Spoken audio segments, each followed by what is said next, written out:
Okay, all right, guys. Thanks a lot for being here today. I'd like to just start out with Coach Dye, about his passing. And, my heart goes out to Coach Dye and his family. Coach Dye's impact goes way beyond football. It goes way beyond Auburn.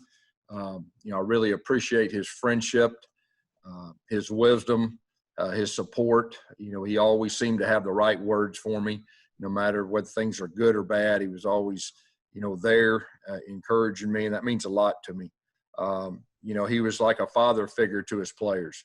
I was talking to Bo Jackson yesterday after he passed and just listened to the words that he was saying and how he was saying them, and Ronnie Gardner, and just talking about the father figure that he was for both those guys, and he was for all his players. And I think it says a lot when you see the tweets from our current guys and the impact he made. And it was just always so special for me to have him around and be there at practice on the sideline and just give the encouraging words to all of our players. And, he had a great football mind too, and always just had the ability to ask him a certain question. And it was like he already was expecting me to ask him that question. He had the perfect answer.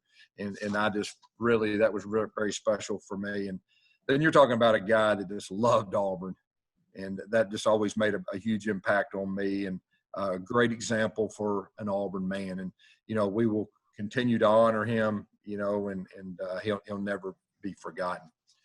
I'd like to transition. That's something that's kind of been on my mind. I've had a heavy heart the last few weeks, after watching the recent racial injustices on video. Most recently, George Floyd, which is completely unacceptable and inhumane. I've been not sure how to really handle or respond, and so I decided to listen. I met with my players. I met with my coaches. I did that separately. I asked them to share their heart and their feelings with me, and they did. It was very emotional. It was very heartfelt, and there were some tears with both groups. Bottom line is I've got a team and a staff that's hurting. I think they're frustrated. In some cases, they're scared, and that breaks my heart.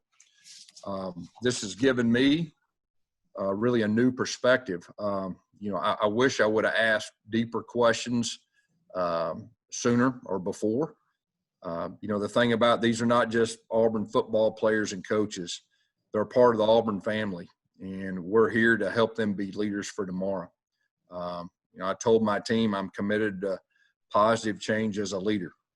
Not for sure exactly what that looks like now, but I'm going to listen, and I'm going to learn.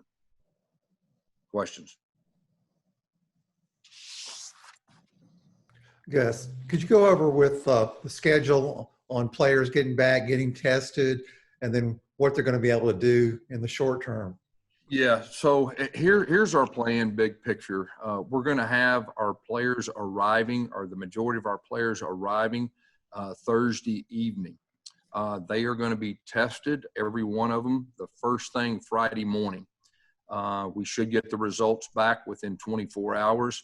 And as soon as we get the results back, we will start physicals, concussion tests. Coach Russell has some tests, and we'll do those Saturday and Sunday. We have a very good plan. If somebody tests positive, they're going to another dorm. They got a different protocol. Doc Goodlett is well on top of that. The plan is that we'll be ready to work out, with Coach Russell on Monday. The first 7 days, we're planning on keeping our entire team in the dorm and really trying to keep them isolated, be at the dorm, working out with Coach Russell, and getting off to a great start. In the same time, educating our players on the safety measures, that when we do release them back into normal settings, that we'll have the best education we can for our guys to help them be prepared with their mask and everything that goes with that. Doc Goodlett and our administration team has been working on this plan for 4 to 5 weeks. We feel very good about it. We're going to keep groups of 8 as far as working out with Coach Russell. Our meetings will continue to be on Zoom, but to be honest with you, we're starting to get in a routine as far as the Zoom meetings are concerned. We'll also do some team building type things that first week, since we'll have so much, free time right there, just to make sure that we can do some team building things within that week. But I'll just say this, man, I'm very excited. I know our staff is excited to have our players back, and this is really big, and ready to get back things going. Gus, after that initial test for players on Friday, how often will they be tested for coronavirus? Well, we're going to be – that's still kind of undecided at this point. We have the ability to do that at any time, but, we are going to, have the temperature gauges and ask them and check for symptoms every day before they enter the building too. So we do have the ability, but that's kind of undecided at this point. Gus, back to Coach Dye. Surprised at all he was still able to connect with players, on your current team or on, your teams. And how was he able to do that, considering he hadn't coached for 30 years, and he was, a 70-80-year-old man? For the normal person, they wouldn't be able to relate. But that's what really made him special, that the way he could connect with you as an individual, no matter what age they were.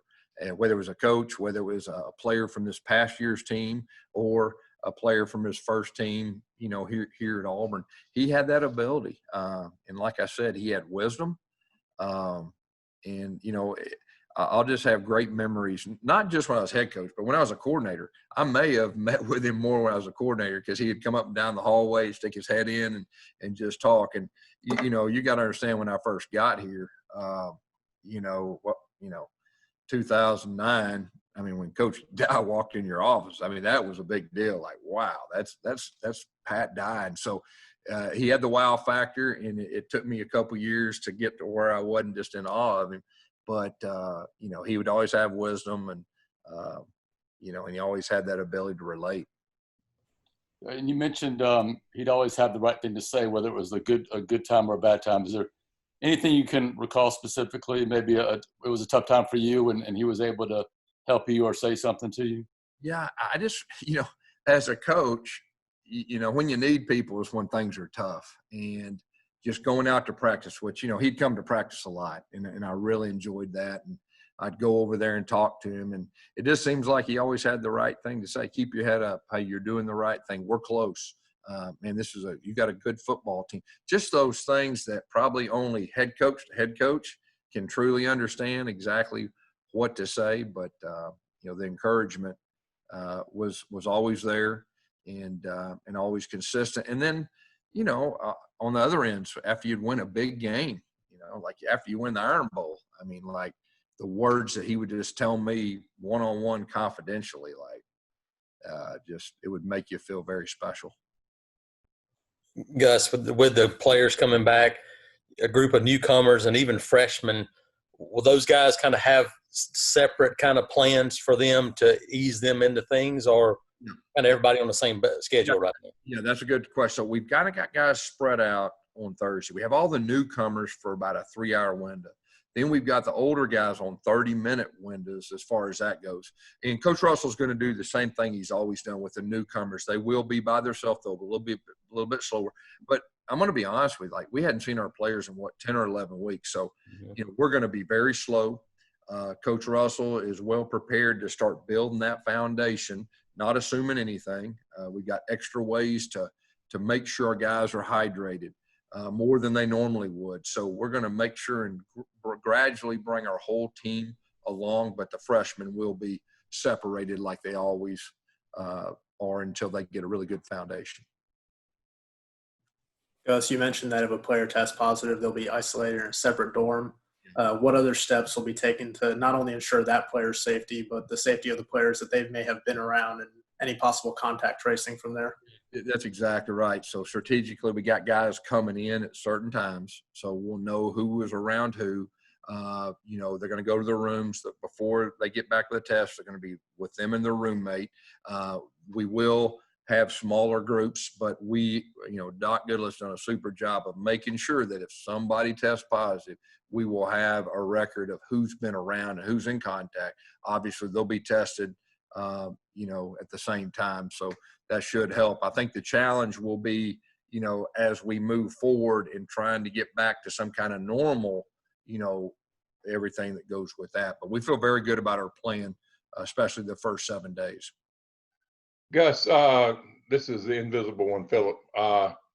When you look at all the things you're dealing with right now, the things in the country, the COVID and all that stuff, this is obviously not something there's a playbook for you or anybody else. So how difficult is that to know what to do and how to do it? Yeah, Philip, that's like I said, I'm not for sure I have all the answers, but I do know that any time of need or uncertainty, there needs to be strong leadership. And I know that I'm a leader of this program. And so that's really the way that I've looked at it. And it's been some very challenging times, but I also look at it as a chance for growth. I think I told our players and our coaches probably about 8 weeks ago that, for whatever reason, we've got this coronavirus and things have slowed down for the first time in 30 years since I've been a coach. Let's come back as better people, better leaders, better coaches. And I think we've been given a lot of different unique opportunities, even though it's adversity, that we've been given an opportunity to come back better and for change or positive change. Gus, this time is much different because you're right. You don't kind of know what your players are going to look like when they come back. All that. How have you kind of had to, I guess, temper and expectation wise, knowing that, man, you have some guys that may be in incredible shape, some guys that it's just a matter of waiting to see. Yeah, I think so. And we're going to keep them in the same groups for extended period of time. But Coach Russell, he knows our guys very well. And I think after a short period of time, he'll be able to really identify the guys that are in a little bit better shape than the others and kind of put those guys in groups whenever the regulations allow us to. But, we're assuming that, it's almost like in the old days when I played, like you go home for summer and you come back and everybody's in different kind of shape. So you kind of got to go back to old school. And I think the older coaches will probably have a better understanding of that than the young ones. Gus, on your signing class, are all qualified and going to be here this upcoming week? We are hopeful. There is one possibility that possibly may not. I'll probably know that in the next 48 hours or 24 hours. But for the most part, everybody will be here. Gus, do you have any word from the SEC or any place else on when you might actually be able to practice football? Not yet. I think they're still kicking around some ideas. I think whether it's extend fall camp or OTAs, but I'm very hopeful that we have some type of, football, working with our players. And I think too, like getting off to a good start, I think will help that. So I think the decision makers are still, in the process of just seeing how the first week or two goes. And that's why that we decided to go overboard the first week and, isolate and really quarantine for 7 days. And I don't know what other teams are doing, but I'm going to bet very few are doing that. Yes, have you guys had many conversations about what happens after those first 14 days, or is it kind of just focused on now? And Well, we're taking it week by week, but we do have plans. And like I said, I think the big thing is just getting our guys to understand how we're going to operate as far as keeping ourselves safe, after that first week, because it's bigger than them. I mean, you got to understand, like I probably worry just as much about my coaches, my older guys, support staff, everything that goes with that. So it's just going to be, we're going to need to be responsible. And, I think the motivating factor for that is, we all want to get back and play football. And I promise you our players are probably at the forefront of that. So with coming back, there's going to be a responsibility. And that responsibility is going to be making sure that, you stay safe and you do the things that you're supposed to do, the social distancing, the mask, and we're going to give every player a mask. And the way we've been operating, the good thing is our coaches have been back for 2.5, 3 weeks, and we've all been operating, and it's went very well so far. Gus, you mentioned you had that meeting with players and coaches to discuss the racial injustices going on. Some players like Chandler Wooten, Cam Stutz, and others, they've been particularly outspoken in voicing their opinions this last week on social media. What do you do, or how do you encourage these young men that you're grooming to be leaders to find their voices and take action at times like these? Well, I think, like I just said, is by listening. Like I said, I mean, I got some players and coaches that are hurting and frustrated, and so I think that was the way he expressed that, and I'm okay with that. And like I said, we're going to learn through this. I was wondering, what are the most important lessons that you learned from your players in those conversations you had with them? Listen.